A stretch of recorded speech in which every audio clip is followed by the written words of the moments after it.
Magandang araw, magandang hapon at magandang gabi sa ating mga kababayan sa iba't ibang panig ng mundong ito at syempre sa Luzon, Visayas at Mindanao. Kamusta naman po kayo sa mga banateros, banateras worldwide? Muli po nagbabalik Coach Oli News PH. Huwag pong kakalimutan, i-like po agad itong video na ito at doon sa mga hindi pa po nakasubscribe sa channel ni Coach Oli, subscribe po kayo. Okay, hindi ko na po pagtatagalin, dediretso po tayo. Ito po ang ating pag-uusapan. Kumpirmado, PRRD, lalaya na. Naku, may nadinig ako. May nadinig ako patungkol dito. Aimee, napaamin si Bongbong ang nagpakidnap kay PRRD. At itak ang ipapagamit sa pulis. O yan po ang magiging topic natin. Dediretso na po tayo agad-agad. Hindi ko na pagtatagalin dahil kay Coach Oli, bida ang balita. Okay, eto paglaya ni PRRD, pag-usapan natin at yung ating mga naririnig. Sino tong di ba ito si Congressman Chua? Congressman Chua, ikaw ba yan? Parang kulang na ba ang ayuda at sumasideline ka? Naging anchor si si Kong Chua. O sige, diretso tayo. Gusto ng lumaya. Hiniling na ng kampo ni FPRRD sa ICC ang interim release ng dating Pangulo. At may bansa na raw sa Europa na willing kumupkup sa kanya. Oy, joke lang baka mapikunto naka-Amerikana necktie pa naman. No? Mas pogi naman ito kay Chua. Okay, sige. Diretso. Si VP Sara naman, may misyon daw para kay Senador Aimee Marcos. Ang detalye sa agenda report ni Joash Malimban. 3 buwan na ang lumipas mula nang ilipad si former President Rodrigo Duterte sa The Hague, Netherlands. 3 buwan na rin ang sigaw ng kanyang pamilya at mga taga-suporta. Ang kapatid ni PBBM na si Senador Aimee Marcos damay na rin sa misyong ibinibigay sa kanya ni VP Sara. Sinasabi ko sa kanya, hindi ako ang magbabalik kay dating Pangulong Duterte sa Pilipinas. Dahil ang kapatid mo ang nagpadala sa kanya sa Hague, ikaw ang magbabalik sa kanya sa Pilipinas. Ang galing din ni VP Sara dito. Ang sabi niya, ikaw ang magbabalik kay Tatay Digong sa Pilipinas. Dahil yung kapatid mo ang nagpadala sa dahig. Sa madaling salita, yung kapatid niya, according sa mga lawyers ni Tatay Digong, ay kidnap. So, kung susundan natin yung sinasabi ni VP Sara, yung kapatid mo na si BBM ang nagpakidnap kay Tatay Digong. Kasi extra rendition ang tawag nila dyan. Okay? Legal terms. Pero sa ating mga hindi naman abogado, ang pagkakaintindi natin dyan, kidnap. Ganun lang kasimple yun eh. So, gamitin natin yung word na kidnap dahil yan naman ang ginamit ng abogado niya. Okay? Para sa ating hindi mga abogado. Ito ay mistulang, ang ganda ng pagkadiskarte ni Sara dito. Kasi to si Aimee, sama pa rin ng sama. At yan ang sinasabi ni VP Sara. So, impliedly, kahit indirectly, inaamin ni Aimee na oo, kapatid ko nga ang nagpakidnap. Si BBM nga ang nagpakidnap kay Tatay Digong. Ang galing ng strategy na yon. Kaya lang eto naman. Yung mga Aimenatics naman, tuwang-tuwa, palakpakan sila. Ohoy, kasama, 'di ba? Papansin nyo yung mga Aimee na, kita nyo, kasama ni VP Sara, si Aimee. Kayo mga banateros, hindi talaga kayo mga Duterte. Hindi talaga kayo DDS. Ganyan, minura kami dati, 'di ba? Hindi namin sinunod si VP Sara dahil ayaw namin kay Bongbong. Minumura kami dati. Napatunayan namin kami tama at silang nabudol. Marami na rin jumoin sa amin. Ngayon wala na sila mabudol. Wala. Iba yung panahon ni Marcos. Nakabudol sila. Pero ito talagang original na budol. Hindi si Aimee hindi si VP Sara, si Aimee. Kaya wala na nakikinig. Pero meron pa rin mga Aimenatics, especially may mga trolls, pag tingnan nyo dyan, walang mga muka. Yung iba naman, Na talagang nabudol. Kaya tuwan-tuwa sila na binabanggit-banggit siya parati ni BP Sara. O, dudugtungan pa natin, marami pa silang kinatutuwa. Yung mga genius dyan na Iminatics ay tuwan-tuwa.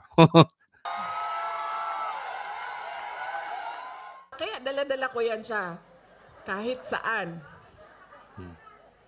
Para siyang naka-hostage. Bibitawan ko lang yan siya kapag si dating Pangulong Duterte ay nabalik na sa Davao City. Hindi na. Hindi na mababalik. Kung ang inaasahan mo, Aimee, ang magbabalik sa tatay mo sa Davao, ay BP Sara, kung ang inaasahan mo, ang magbabalik sa tatay mo sa Davao ay si Aimee, hindi niya na ibabalik yun. Bakit? Gusto niya hostage siya eh. Gusto niya anino mo siya. Gusto niya sama ng sama. So sabi mo, hindi mo siya bibitawan hanggat bumalik sa Davao ang tatay mo. May balik niya. Hindi na. Hindi niya ibabalik yan para lagi mo siyang kasama. But let's be honest. Aimee will not win apart from you. Wala ang suporta ng Duterte dyan.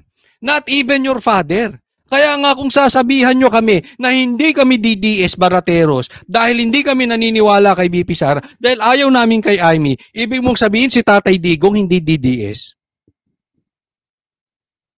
Si Baste hindi DDS? Hindi binoto yan ni Baste. Si Tatay Digong hindi nga inendorso yan, iba inundorso. So Tatay Digong hindi DDS? Pal lang talaga yan si Aimee. Mahina, hindi mananalo yan. Merong ang ginawang survey si Banat Bay. Anong gusto nila? Sara Go? O Sara Aimee? Iniwang milya-milya. Ilang percent lang yung may gusto kay Aimee. Hoy, kayong mga binabayaran dyan.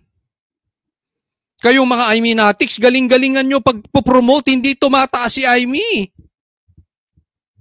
Nananahimit si Bongo, binabanatan nyo. Pero siya pa rin ang gusto ng Sara Go. Pero gusto nyo malaman sino gusto ni Sara? Hindi ko alam. At kung may alam ako, hindi ko sasabihin. Tuloy tayo. Basta kami, ako, tumatawa lang ako sa sideline. I see the plan. May bolang kristal.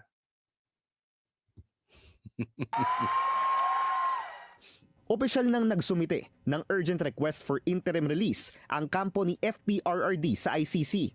Base ito sa 4 na grounds. Una, hindi raw flight risk ang dating Pangulo.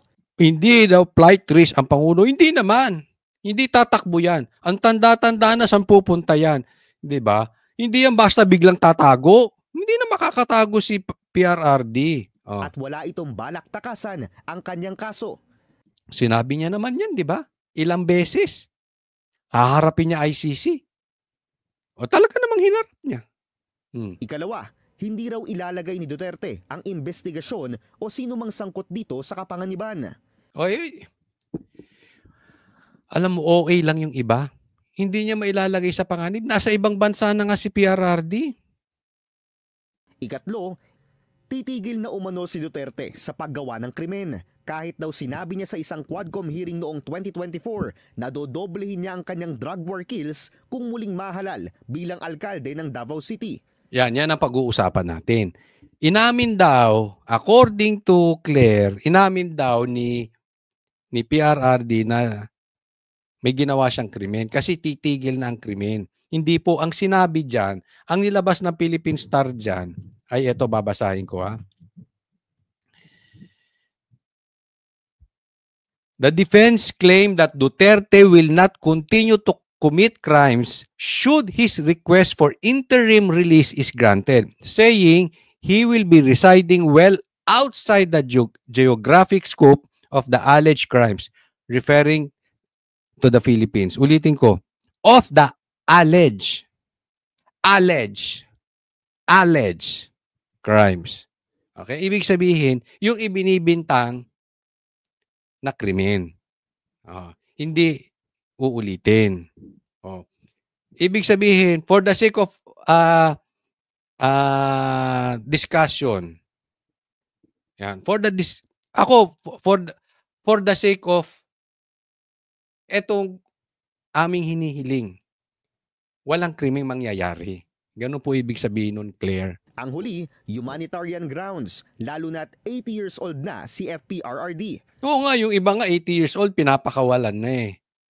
Pero kung si ICC accredited lawyer Joel Butuyan ang tatanungin, mahina ang grounds ng kampo ni Duterte. Bakit? At the very beginning, talagang hindi niya nire-recognize yung jurisdiction ng ICC. In fact, he even withdrew the Philippines from the ICC, and he even threatened ICC officials if they went to the Philippines. So talagang sa bunganga niya mismo, makikita mo na magiging flight risk siya dahil talagang he does not recognize the entity of the ICC.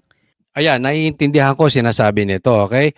Hindi raw flight risk si PRRD kasi hindi nire-recognize yung jurisdiction ng ICC. Totoo naman. Sino bang nagre-recognize? Kayo, mga 10. Kayo ni BBM, si Remulla, yung gustong bumagsak ang Duterte. Yun lang naman ang si Trillanes ang nagre-recognize ng jurisdiction ng ICC. Walang karapatan ng ICC sa Pilipinas. Wala po. Maraming naniniwala wala silang jurisdiction sa Pilipinas. Pero ito nga ang pinagkaiba. Kahit hindi nire-recognize ni Tatay Digong, kasi dadalhin si Tatay Digong doon kung saan membro yung bansa ng ICC. At sila po ang nag-uusap ngayon, yung bansa at ang ICC. Papangalagaan namin to si Tatay Digong. So, hindi ilalagay ni Tatay Digong kasi sa alanganin yung bansang tatanggap sa kanya. Ibig sabihin may third party involved. Hindi naman si Tatay Digong parang si BBM na traidor. Posibleng hindi niya i-recognize ang ICC. Pero dahil tumulong tong isang bansa na ito, hindi naman siya tatakas. Dahil mapapahiya yung bansa. Sa mga gentleman, sa mga true leaders, importante yung samahan. They will die for that. Hindi po tratraidorin yan. Maniwala kayo. Alam nyo sa katunayan, medyo delay pa nga ito. May i-admit ako sa inyo. Etong lilipatan niyang bansa, etong gagawin ngayon, matagal na po naming alam.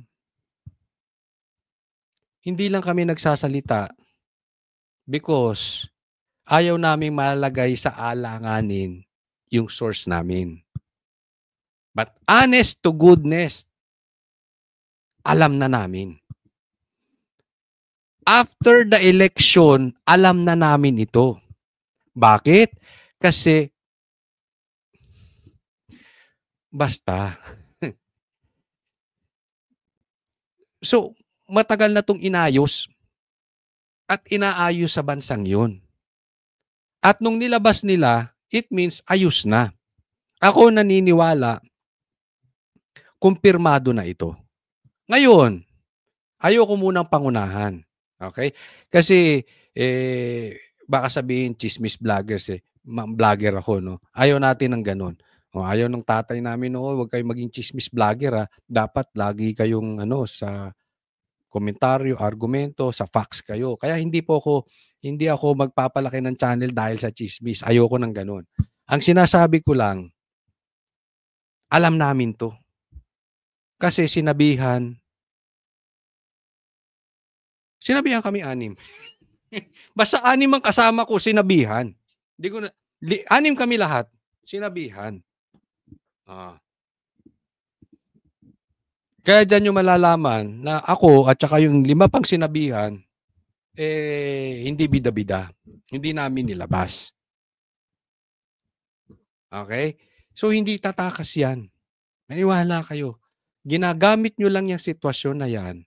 It's because gusto nyong pahirapan yung tao and ayaw ninyo magkaroon siya ng political clout na lumakas ulit. Pero sa katunayan, lalong lumalakas nga eh. Recognize the entity of the ICC. Sa dokumentong isinumite ng legal counsel ni Duterte na si Nicholas Kaufman, sinabi niya na mayroon na silang kausap na bansa na willing tanggapin si Duterte. Hinala ni Attorney Butuyan, isa ito sa mga karatig bansa ng the Netherlands at best guess niya ay Belgium. Kung pagbabasehan natin ang mga nakaraan na mga kaso, ang isang country na tumanggap ng isang akusado sa ICC na bigyan ng interim release ay ang bansang Belgium, no? Practically ito dahil ang Belgium ay karatig lang, adjacent lang sa Netherlands, sa The Hague. Para sa mga kaalyado ng dating Pangulo, magandang hakbang ang request for interim release, lalo na't naniniwala sila na iligal ang pag-aresto kay Duterte. Ang mas malakas ay yung walang jurisdiction. Ang mas malakas, yung irregular ang pag-aaresto sa kanya. Hindi Yun. Ang ganda nung sinabi dito ni Atty. Panelo.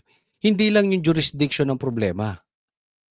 Ang pinaka-problema dito, yung manner ng paghuli. So, illegal. And we all know that this is political.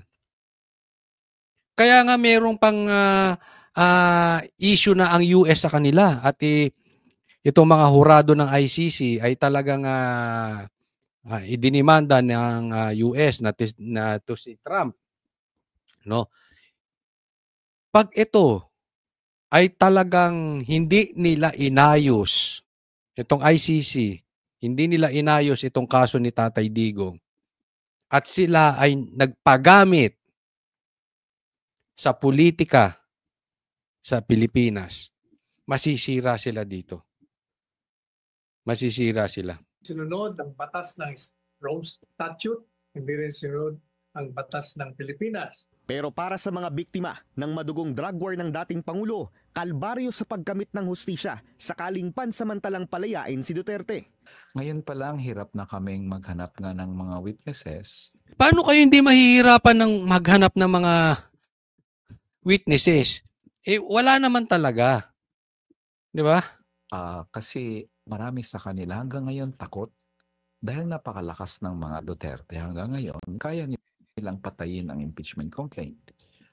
Nanalo sila sa eleksyong nakalipas, marami siya, mayor ng Davao, anak niya vice mayor, ang isang anak niya congressman, isang anak niya vice president, marami siyang kamag-anak at mga supporters na nasa mataas na posisyon. Yan. Kung susundan ko yung argumento nito may mga anak siya sa mataas na posisyon.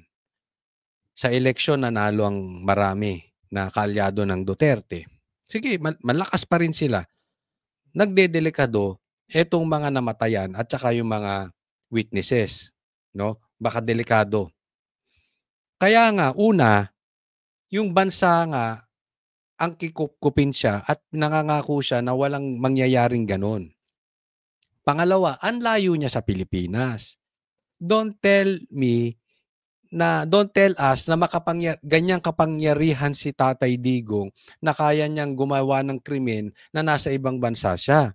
Kasi kung ganyan po ang power ni Tatay Digong, the way you claim it, hindi siya mabibitbit ni Torre. Doon pa lang sa Villamor, mahaharangan na yan.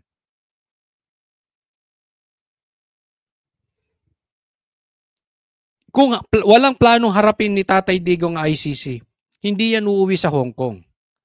Kami po sa Hong Kong pa lang, alam na namin. Alam na namin. Sunday yung event, Saturday pa lang alam na namin. Kaya nga si Bato di ba? Hindi tumuloy. Alam na namin na ipahuhuli si Tatay Digong. He knows it. We know it. So ibig sabihin, handa si Tatay Digong harapin ito. Gawin lang sa tamang paraan. No? Kasi kung yan ang issue nyo dyan, bakit pilit yung pinauuwi si Roque? Kung sa tingin nyo walang hustisya sa Pilipinas at delikado si Tatay Digong, kaalyado ni Tatay Digong si Roque. Bakit hindi nyo pakuha sa ICC si Roque at ipa-ICC nyo? Bakit gusto nyo umuwi sa Pilipinas? Si Tebes, na nasa labas ng bansa, pinauwi nyo sa Pilipinas. Ang gulo-gulo nyo eh. Yung mga nasa labas, pilit nyong pinauuwi. Yung nasa loob, pinaalis nyo ng Pilipinas. Bakit? Politika lang. Kasi wala na sa politika si Tebes, wala na si Roque. So hindi na siya issue. Pauwiin yan dito. Si Tatay Digong mayor pa. Diyan ka. Ayan ang issue totoo niyan. Hindi yung biktima. Huwag niyong gahasain yung mga biktima. Kasi para sa akin, kung biktima kayo ng biktima ng biktima ng biktima, okay yan. Sige. Pero huwag niyong gamitin ng gamitin to the point na si Tatay Digong aalisan niyo ng karapatan. Kasi meron din siyang legal rights. Karapatan niya humingi. Gaya ng hinihingi niya na alis siya dyan. Makapag-bail. Diba? Ano, kayo lang may karapatan? Si Tatay Digong walang karapatan. An accused is considered innocent until proven guilty. Lahat po ng abogado, Attorney Nery, alam yan. So, gawin nyo yung gusto nyong gawin, gagawin ni Tatay Digong, yung gusto niyang, kaya niyang gawin na nasa batas. Sa gobyerno. Pending pa rin ang kasong Crimes Against Humanity ni Duterte sa ICC at nakaschedule ang kanyang pre-trial sa September. Sa gitna ng request for interim release, panawagan ng mga biktima kay Duterte, huwag tumakbo at harapin ang kanyang kaso. Para sa agenda, hindi nga tumatakbo. Ano ba kayo? Ano ba pinagsasabi nyo? Tumatakbo ba si PRRD? Alam mo kung gusto nitong tumakbo? Hindi na siya umuwi. Doon lang siya sa Hong Kong. Or umalis siya. Hindi lang po kami ang nakakaalam na huhulihin si PRRD. Marami pong nakakaalam. Doon nga sa speech niya sinabi niya na may nag-aabang sa kanya sa ICC sa Pilipinas. Sinabi niya yun. Oh, bakit umuwi? Despite nahuhulihin siya. Haharapin niya. Kaya huwag kayong paulit-ulit, ha? Next topic po tayo. Ito, pag-usapan naman natin ito. Itak. Itak naman daw ang ipapagamit sa mga pulis. Kung ano-ano talagang nauisip nitong si Torre. District Director ng QCPD. Kasama raw sa isusulong ng kanyang liderato ay ang kaligtasan ng mga mamamahayag. We want the media to be safe. Totoo ba yan? Kaligtasan ng mga mamamahayag. We want the media to be safe. Kasama ba vloggers dyan? O yung mga kaibigan nyo lang mainstream media na sip-sip sa inyo, na duwag sa inyo? Pati ba yung mga kalaban yung vloggers? Gusto nyo maging safe? Hindi acceptable na ang messengers are being shot. Literally and figuratively. Okay? The messengers are literally and figuratively. So, ibig sabihin, hindi dapat binabaril or binubusalan ang media. Kasama ba kami sa media? Kino-consider mo ba ang vloggers na media? So, wag nyo kaming busalan. Ha? Wag nyo binabaril yung mga ideas namin. Wag nyo binabaril yung mga opinion namin. Wag nyo binabaril ang mga komentaryo namin. Pumosisyon kayo dyan, di dapat nagsekretary na lang kayo sa opisina or nagnegosyo kayo o nagtinda kayo sa bahay ninyo kung ayaw nyong binabanatan. Hindi kayo pwedeng sensitibo. Ha? Di, una sa lahat, huwag kayo maging sensitibo. Kala nyo kakikinis ng balat ninyo, kakagwapo ninyo. Wala kayong karapatan. Hindi, ang mga public official, wala kayong karapatan maging onion skin. Hindi maninipis ang balat nyo. Nakakakuha nga kayo ng promotion, nakakakuha nga na kayo ng kaliwat ka ng ayuda. No. Gawain ba ng manipis ang balat yan? So, wag kayo maging onion skin, ha? messengers. they have to be protected at all times. Isang paraan daw dito ang pagiging responsableng gun owner. Sa datos ng National Election Monitoring Action Center ng PNP, sa pagtatapos ng gun ban, umabot sa mahigit 3,600 ang nahuli nationwide. Mahigit 3,700 na armas naman ang nakumpiska. Pinakamaraming nahuli sa NCR na sinundan ng Central Luzon, Central Visayas at Calabarzon. Kahit wala na yung Comelec control, nandyan pa rin ang batas, ha? I-remind ko sa ating mga kababayan, nandyan ang batas regarding sa ating pag-own, pagkikerry ng firearm, manufacturing, trade, sale. Bukod naman sa Ako sa totoo lang, napaplastikan ako pag nagsasalita ng batas to si Torre. Kasi una, hindi nga nyo sinunod yung batas ng Pilipinas. Pumasok kayo sa KOJC. Wala naman ang pangalan ni Pastor Kibuloy doon. Naghukay kayo doon. Nagpapasok kayo ng naka-uniforming pulis na hindi naman pulis. Lahat yan bawal. Lahat yan hindi naayon sa batas. And then here you are talking about the batas. Kaya minsan ang hirap paniwalaan itong mama na ito na paano nyo dinala si Tatay Digong doon? Sinunod nyo ba ang batas? Tapos magsasalita kayo about batas gayon. And then gusto nyo kaming maniwala. At then gusto nyo kaming manahimik. Huwag kayong magsalita ng batas. Ang gawin mo, Torre, magsalita ka nung paglabas mo sa TV. Ako napapansin ko to si Torre. Talagang posibleng tumakbo to sa 2028. Kayo na lang mag-partner ni Aimee. Mukhang bagay kayo, Torre, Aimee, sa 2028. Parehas kayong epal eh. Ito na atang nakita kong PNP chief na kada galaw may press con. Kauupo pa lang neto. Ilang araw pa lang siya. Nakailang interview na. Nakakita ba kayo? Baka hindi ko lang alam. Pero nakakita na ba kayo ng PNP chief na ganito ka-epal? Ganito kahilig sa press con? Ayaw magtrabaho ng tahimik? Gusto niya lahat i-announce. Bukas, ano naman ang i-announce mong gagawin mo? Maliligo ka?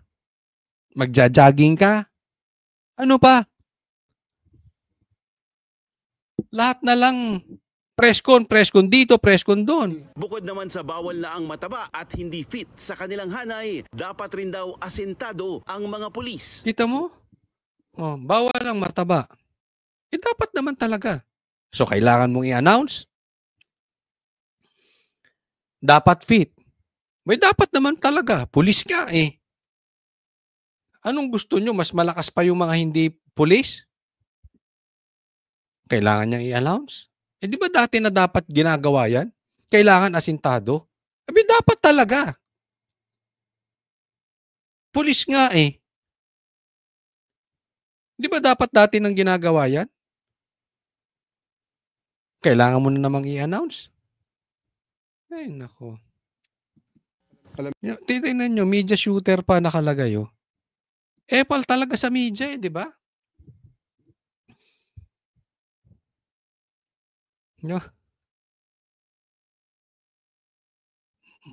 Marcos, yung mga aso mo, itali mo. Hindi ako nagsabing aso ka ha. Si John Vic. Pero ito si Marcos talagang ang mga personalidad ng kanyang mga ang hihilig sa TV. Parehas nito si Boying nung kalakasan. Araw-araw din sa TV. Diba? Nanghihina na lang ngayon, nagkasakit yan eh.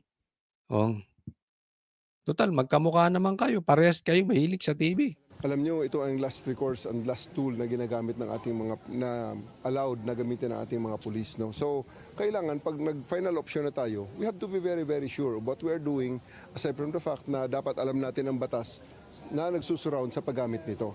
So, in terms of proficiency and efficiency in the use of firearm, very, very important yan. Sapagkat buhay ang nakataya rito eh. Magiging requirement na rin daw ito sa promotion at positioning ng mga pulis. Babawian ng baril at muling isasabak sa training ang mga hindi asintado.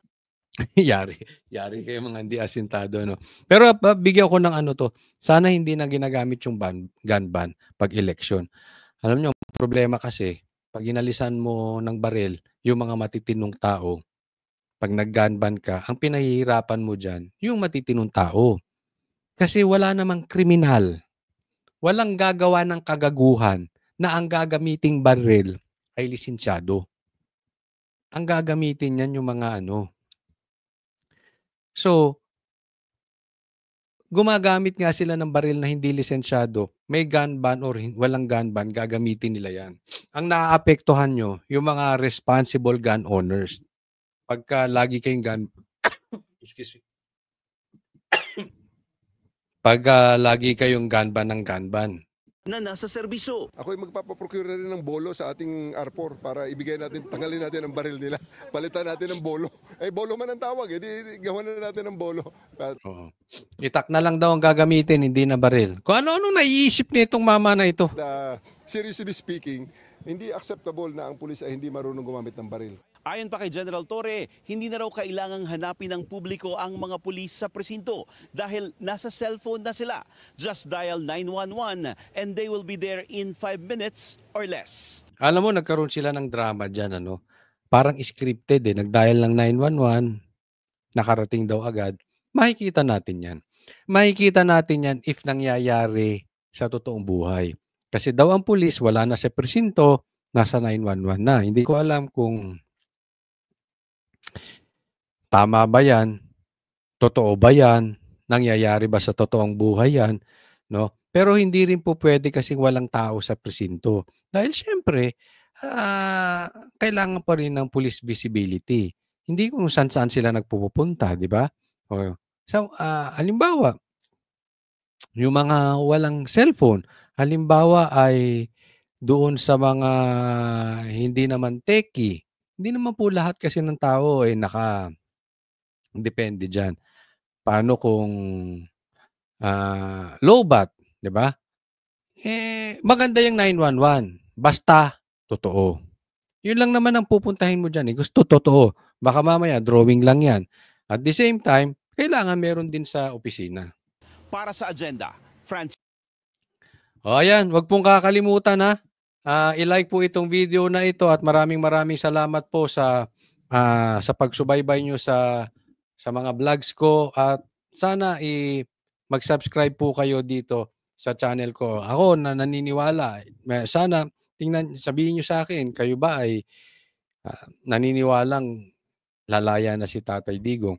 Pero again, gaya sa mga naririnig namin, posibleng mangyari na to at may bonus pa.